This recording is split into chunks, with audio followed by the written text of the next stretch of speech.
আমাদের যা চাওয়ার তা শুধুমাত্র আল্লাহর কাছ থেকেই চেয়ে নিব। দুনিয়ার কারো কাছে নিজেকে ছোট করে কিছু চাইব না, এতে নিজের দুর্বলতা প্রকাশ পাবে তার কাছে। দুনিয়ার কারো কাছে কিছু না চেয়ে বরঞ্চ দুনিয়ার মালিক, দুনিয়ার বাদশা জেনে তার কাছ থেকে সব কিছু চেয়ে আদায় করে নেওয়াটাই হলো বুদ্ধিমানের কাজ। বাদশাহ হারুন ও রশিদের শাসনামলে বাদশাহ যখন মসজিদ থেকে বের হতেন, তখন একজন ভিক্ষুক সর্বদা তার কাছে হাত পাতত, কারণ সে জানে বাদশাহ কখনো খালি হাতে ফিরায় না। একদিন সে দেখে যে বাদশাহ মসজিদ থেকে বের হতে বিলম্ব করছে, দেরি করছে। বাদশাহ যখন মসজিদ থেকে বের হয়ে আসলেন, তখন দেখলেন যে ভিক্ষুককে তার জায়গায় পাওয়া যাচ্ছে না।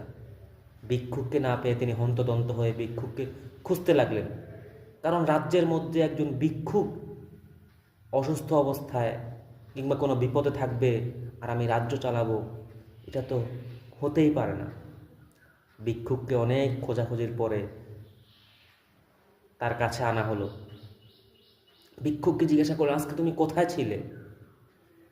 ভিক্ষুক বলল, বাদশাহ, আজকে আপনি মসজিদ থেকে দেরি করে দেরি আপনার মসজিদ থেকে বের হতে দেরি হচ্ছিল, এ কারণে আমি মসজিদে গিয়ে দেখলাম যে দুনিয়া কাঁপানো বাদশাহ হাউমাউ করে